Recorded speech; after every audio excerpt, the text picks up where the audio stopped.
गतिमान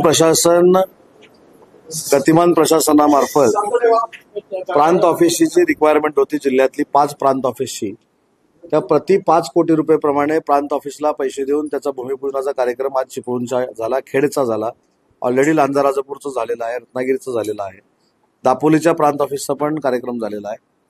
शेवटी प्रशासन चालवत असताना लोकांच्या सोयीसाठी चांगल्या पद्धतीची यंत्रणा देखील असली पाहिजे, याच्यावर आमचा सरकारचा पूर्ण विश्वास आहे. आणि म्हणून 9 तालुक्यातल्या 9 तहसीलदारांना देखील आम्ही गाड्या दिलेल्या आहेत, प्रांताधिकाऱ्यांना देखील गाड्या दिलेल्या आहेत, पोलिसांना देखील गाड्या दिलेल्या आहेत.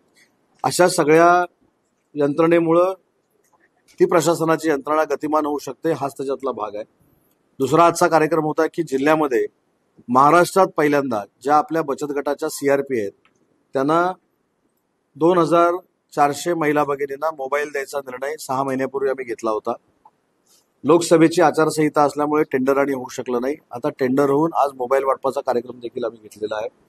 सीआरपीना मानधन 3000चं 6000 रुपये झालेलं आहे, रिव्हॉल्विंग फंड 15000चा 30000 रुपये झालेला आहे. अंगणवाडी सेविकांना कालच प्रति 5000 रुपये वाढवण्यात आलेले आहेत, मदतनीसला 3000 रुपये वाढवण्यात आलेले आहेत, कोतवालला देखील मानधन वाढवण्यात आलेलं आहे. त्याच्यामुळे सरकार प्रत्येक घटकाला आर्थिक ताकद देण्याची सुविधा हे निर्माण करून देते आणि त्याच्यामुळे त्यांची आर्थिक उन्नती होते. म्हणूनच काल कॅबिनेटमध्ये जास्त निर्णय झाले. मला असं वाटतं की रत्नागिरी जिल्ह्याच्या मुख्यमंत्री माझी लाडकी बहीण योजनेच्या देखील संख्येमध्ये अतिशय चांगल्या पद्धतीनं वाढ झालेली आहे. प्रत्येक महिला भगिनीपर्यंत पोहोचण्याचा आम्ही प्रयत्न करतोय, पात्र असलेला त्याच्यामध्ये देखील आम्ही यशस्वी झालेलो आहोत. येत्या 5 ते 6 दिवसामध्ये पहिली तीर्थदर्शन यात्रेला जाणारी जी टीम आहे जिल्ह्यातली ती अयोध्येला देखील जाणार आहे. त्याच्यामुळे सगळ्या योजनांचा फायदा हा जिल्हा स्तरावरच्या सगळ्या नागरिकांना व्हावा ही प्रामाणिकपणाची आमची भूमिका आहे आणि त्या भूमिकेतनं आम्ही वाटचाल करतो. साहेब,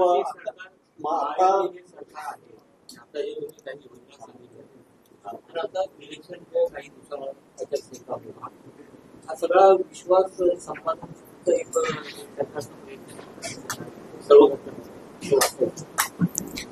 विश्वास संपादन करण्यापेक्षा मुख्यमंत्री माझी लाडकी नाही मी सांगतो, मुख्यमंत्री माझी लाडकी बहीण योजनेचे 3 महिन्याचे पैसे ऑलरेडी खात्यामध्ये जमा झालेले आहेत, पुढच्या महिन्याचे देखील खात्यामध्ये जमा होतील. लेख लाडकीला पैसे आम्ही उपलब्ध करून दिलेले आहेत, वयश्रीला आम्ही दिलेले आहेत, युवकांसाठी युवा कार्यशाळा जी चालू आहे त्याच्यातनं 350 लोकांना रोजगार आम्ही जिल्ह्यातला दिलेला आहे. 1000चं टार्गेट आहे, आम्ही 1000 पर्यंत पोहोचू. त्याच्यामुळे या काही योजना ज्या आहेत त्या निवडणुका डोळ्यासमोर ठेवून केलेल्या योजना नाही. या नागरिकांना ग्रामस्थांना आर्थिक चणचण जी भासते त्याच्यातनं त्यांची सोडवणूक व्हावी यासाठी सरकारने घेतलेले निर्णय. साहेब, सकाळी संजय राऊतांनी वक्तव्य केलेलं आहे, हे सरकार आहे ते बैलपुत्र आहे आणि सरकारातले माणसं आहेत ती बैलबुद्धीची आहे. आता एवढ्या खालच्या दर्जाच्या टीकेला मी अजून किती खालच्या दर्जाला जाऊन उत्तर देऊ शकतो हा माझ्या समोरचा प्रश्न आहे. ह्याचं देतो ना. आम्ही ज्यावेळी गुवाहाटीला गेलो होतो त्यावेळी देखील आम्हाला त्यांनी अनेक उपमा दिलेल्या होत्या. केंद्र शासनाची निवडणूक झाली त्यावेळी देखील केंद्र शासन गेलं आणि राहुल गांधी पंतप्रधान झाले असं ते बोललेले होते, परंतु तिथं देखील पंतप्रधान नरेंद्र मोदी साहेबच झाले. तीच परिस्थिती महाराष्ट्रामधली आहे. किती बोंबाबोंब जरी केली, किती शिव्या जरी घातल्या, किती घाणेरडं आम्हाला जरी बोललं तर आमची मतं वाढतायत. महाराष्ट्राला कळतंय की राजकीय संस्कृती काय लयाला गेलेली आहे. त्याच्यामुळे आम्ही जे विकासात्मक काम करून टीका न करता महाराष्ट्राला पण दाखवून देतोय की आम्ही असल्या फालतू टीकेला किंमत देत नाही, आम्ही आमचं काम करत चाललेलो आहोत. आणि त्याचा परिणाम त्यांनी सारखं बोलत राहावं, त्यांनी फक्त 9:30चीच पत्रकार परिषद घेऊन उपयोगाचं नाही. आता अजून आमची मतं वाढवायची असतील तर 9:30, 12:30, 3 म्हणजे जसं 9 ते 12 पिक्चर असतो, 12 ते 3 असतो, तसं म्हणजे दिवसातनं 3-4 वेळा त्यांनी पत्रकार जर परिषद घेतली तर अनेक महाविकास आघाडीच्या उमेदवारांचे डिपॉझिट जाऊ शकतात. तर माझी त्यांना तुमच्या पत्रकारांच्या माध्यमातून विनंती आहे की टायमिंग देखील बदलावं, सकाळीच सुरू करावं, जेणेकरून सकाळपासून संध्याकाळपर्यंत आम्हाला प्रचार करावा लागणार नाही. त्यांच्या अशा घाणेरड्या वक्तव्यामुळं जनतेला देखील कळेल की विरोधक काय दर्जाचे आहेत आणि आमच्या मतामध्ये भर पडेल. आमचा प्रचार तेच करतायत.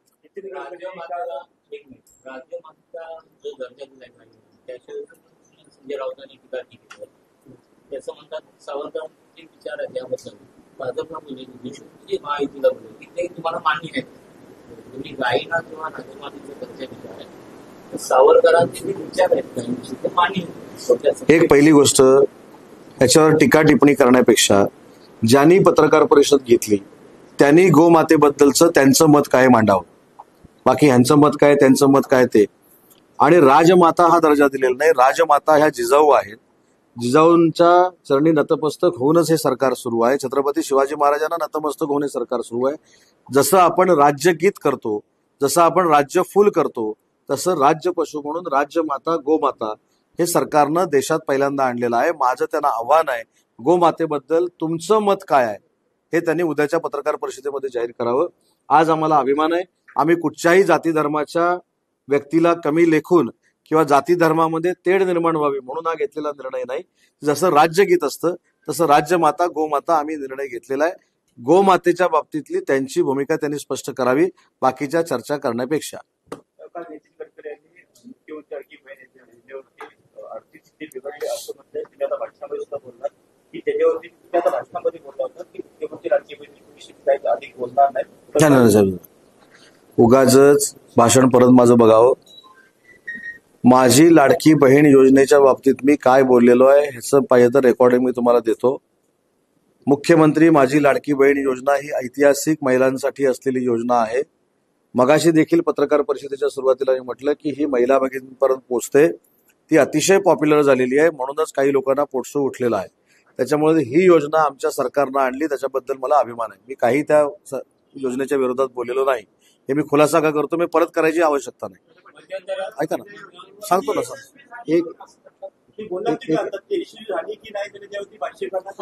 एक ऐका हो जरा, ऐका ना सर, ऐका. तुम्ही मला प्रश्न विचारला की नाही, माझं उत्तर तुम्ही ऐकायचं की माझ्या उत्तरात तुम्ही तुमचं उत्तर द्यायचं. मी असं सांगितलं की या कार्यक्रमामध्ये माझं काढून भाषण बघा. या कार्यक्रमामध्ये माझी लाडकी बहीण योजना यशस्वी झाली की नाही हे बोलून उपयोगाचं नाही, कारण हा कार्यक्रम वेगळा आहे. पण माझं पूर्ण ऐका. गडकरी साहेबांचं पण तुम्ही अर्धच भाषण ऐकलं असं त्याचा अर्थ आहे.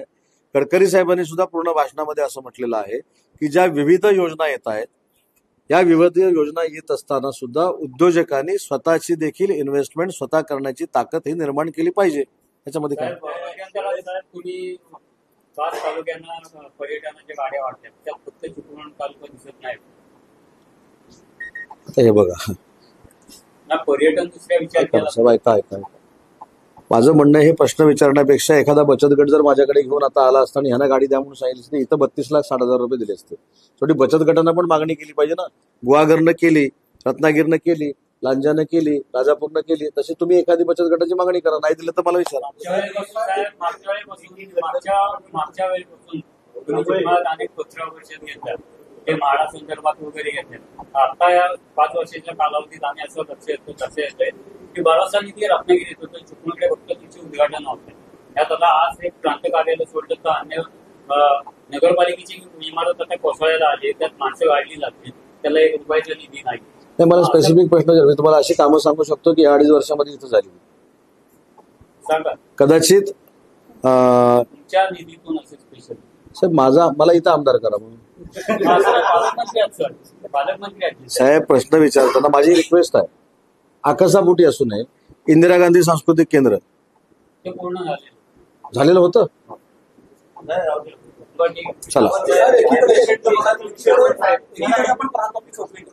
दुसरीकडे पोलीस स्टेशनची जी रिसर्चची इमारत आहे तिचे 2 स्लॅब गळतीला लागलेले आहेत. तुमची लिफ्ट बंद आहे. 3.5 लाखाच्या पण खर्च केलेला आहे. कदाचित पोलीस 3.5 लाख 3.5 लाख रुपये लिफ्टचा मेंटेनन्सचा खर्च सांगितलेला आहे. आणि त्यांना 3.5 लाख रुपये लागत असतील तर तातडीनं मंजूर करून दिले जातील. पण पोलिसांची घरं देखील चांगली असावी हे समजणारा मी पालकमंत्री आहे. मी आत्ता एसपींशी बोलेन आणि त्यांना जी काय 5, 10, 15 लाखाची आवश्यकता असेल तर डीपीसी मधनं मी देईन.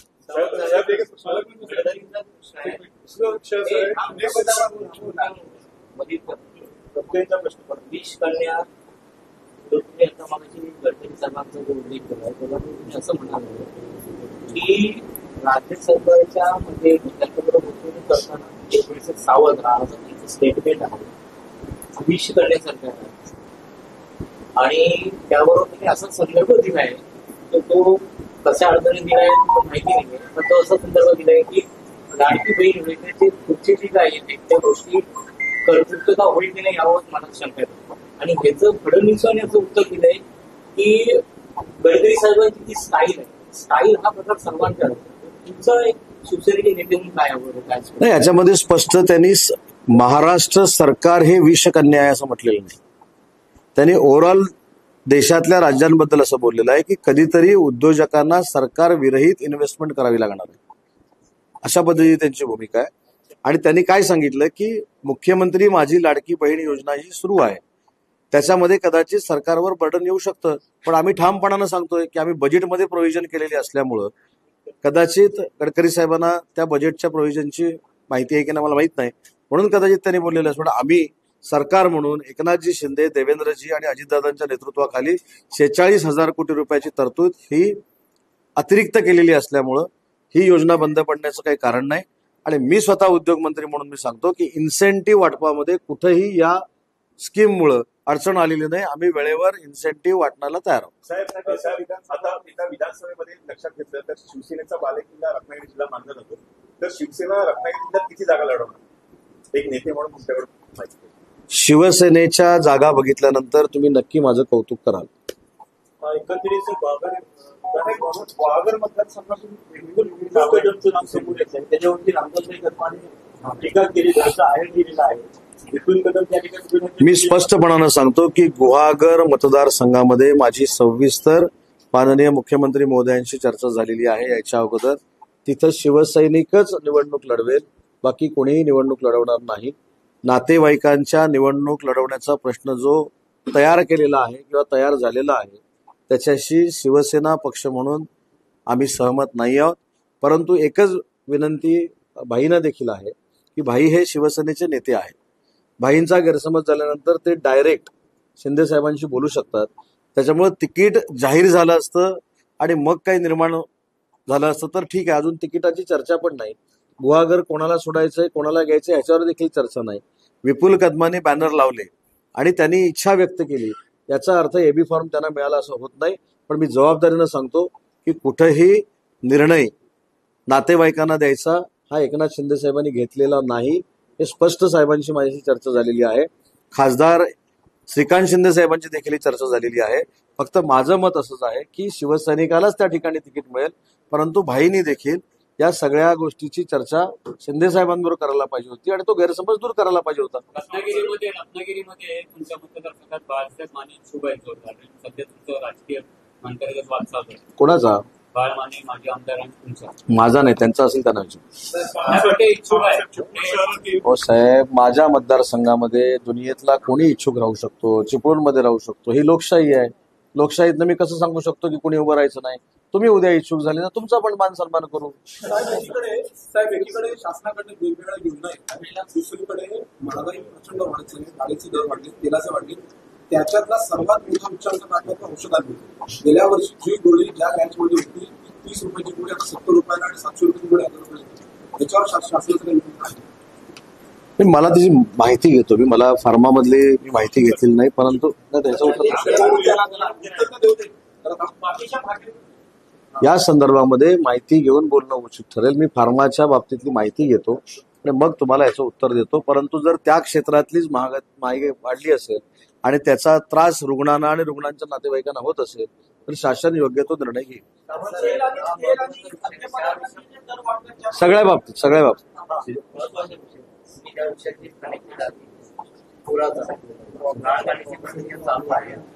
परंतु महाड आणि आपल्याला निधी आला नाही. आता जलसंपदा खात्याचे वेगळं त्याच्यामध्ये असं आहे की टनेल काढला पाहिजे आणि वाशिष्ठीचा टनेल काढणं गाळ काढण्याच्या संदर्भातली तरतूद झालेली आहे. परत 3-4 दिवसांनी मी चिपळूणमध्ये येणार आहे. गाळाच्या संदर्भातला निर्णय घ्यायचा आणि ब्ल्यू लाईन आणि रेड लाईनच्या बाबतीमध्ये देखील शासन 17 शहरांमध्ये चिपळूण शहर आहे त्याच्या बाबतीमध्ये देखील सकारात्मक आहे की ब्ल्यू आणि रेड लाईनमुळे कुठेही अडचण निर्माण होणार नाही याची दक्षता मुख्यमंत्री महोदय घेतील. एक मिनिट ना, हे माझं होते मग सांग. त्याच्यामध्ये चव्हाण साहेब देखील या ठिकाणी आहेत. चव्हाण साहेबांनी देखील 5 ते 6 वेळा मुख्यमंत्र्यांची यासाठी भेट घेतलेली होती, आमदारांनी घेतलेली होती. आज देखील सकाळी त्याच्यावर चर्चा झालेली आहे. या बाबतीमध्ये चिपळूणकरांना दिलासा देणं हेच राज्य शासनाची प्रायोरिटी आहे. त्याच्यामध्ये भरतीच्या असे पोस्ट अधिक ते फिरायला लागले त्याच्यावर स्पष्टीकरण दिलं. पहिली गोष्ट, अशा ज्या पोस्ट फिरतात त्याच्यावर कोणीही विश्वास ठेवू नये. दुसरं सांगतो, या चिपळूणमध्ये घडलेला प्रसंग, मागच्या वेळी मी कामगार आयुक्तालयाच्या ज्यावेळी पेट्या वाटायला आलो होतो त्यावेळी असं निदर्शनास आलं की 2-3 व्यक्ती त्या पेटीसाठी 1500 रुपये घेत आहेत आणि लोकांना त्या वाटप करतायत. त्यांच्यावर देखील गुन्हे दाखल करण्याचा आपण निर्णय घेतलेला आहे. आणि अशा पद्धतीनं नोकरीच्या आमिषाच्या ऍडव्हर्टाईज टाकत असतील, त्याची कन्फर्म माहिती जर दिली तर आम्ही पोलीस कारवाई करू. भरतीसाठी जे आर निघाले 23 सप्टेंबरला, तर बुलढाणा नागपूर शिंदे भरती चालू झाली 2 आदेश दिलेले आहेत, पण अजून प्रशासन त्याची भरती करत नाही. राज्य सेनेच्या आधी भरती होईल नाही. साहेब, तुम्हाला म्हणजे ड्यू रिस्पेक्ट, एकच जी आर माहिती आहे, त्याच्यानंतर परत दुसरा जी आर निघाला. दुसरा जी आर का निघाला तर सगळ्या महाराष्ट्रातल्या शिक्षकांनी एक मागणी केली की 10 पटाच्या नाही 20 पटाच्या ज्या जागा आहेत त्या 20 पटाच्या जागेवर 2+1 असं करण्यापेक्षा ज्या ठिकाणी 60+1 विद्यार्थी आहेत तिथे 2+1 करावं. आणि तो पॅटर्न रत्नागिरीमध्ये 2 दिवसामध्ये सुरू होतोय. अनेक बेरोजगार डीएडचे जे विद्यार्थी आहेत त्यांना देखील किमान 500 विद्यार्थ्यांना त्याच्यामध्ये नोकरी लागणार आहे आणि त्याला आचारसंहितेचा काहीही संबंध नाही. पत्रकारांची कार्यशाळा झाली त्यावेळेला तुम्ही काय म्हटलं, ताण कार्यक्रम ज्या ज्या तालुक्यामध्ये होणार आहे त्या त्या तालुक्यामध्ये पत्रकारांसाठी कार्यालय तुम्ही घेणार आहात. नाही कुठं म्हटलं. चिपळूणच्या सर्व सन्माननीय पत्रकारांसमोर मी असे जाहीर करतो की मी जो शब्द रत्नागिरीच्या पत्रकारांच्या कार्यशाळेमध्ये दिला होता त्याचे तंतोतंत पालन चिपळूणच्या प्रांत ऑफिसमध्ये केले जाईल. प्रश्न आहे कसं प्रांत ऑफिसमध्ये जागा सन्माननीय पत्रकारांना चिपळूणच्या दिली जाईल. साहेब, चिपळूणच्या पाणी शहराच्या पाणी थांबा, आता यांचं पहिलं महाविकास आघाडीचं बघतो. ते पाणी पाजू आपण पडत. आता तुम्ही ठरवा महत्वाचा प्रश्न कुठे आहे. मी गप्प सांगतो. तुम्ही थांबा. नगरपालिकेतले 4 अभियंत्याची बदली झाली. त्यात पाणी खात्याचा अभियंता आहे. त्यात तुम्ही 165 ची पाणी मंजूर केली. ती निविदेला आली. त्यात अभियंता गेला. शहरातले हायवे संपूर्ण पाणी योजना आहे शहराची, ती काय पोहोचते आणि ती खासगी ठेकेदाराला म्हणजे ठेकेदारी अभियंता पाहिजे. अभियंता पाहिजे पण ही आता पाण्याची योजना अशी आहे की शहरातल्या हायवेला जे पाण्याचे पाईप आहेत ते रोज फुटत आहेत. मी आपल्याला पहिलं धन्यवाद देतो की मगाशी तुम्ही प्रश्न विचारला होता की चिपळूणसाठी काय केलं, त्याचं उत्तर तुम्हीच दिलं.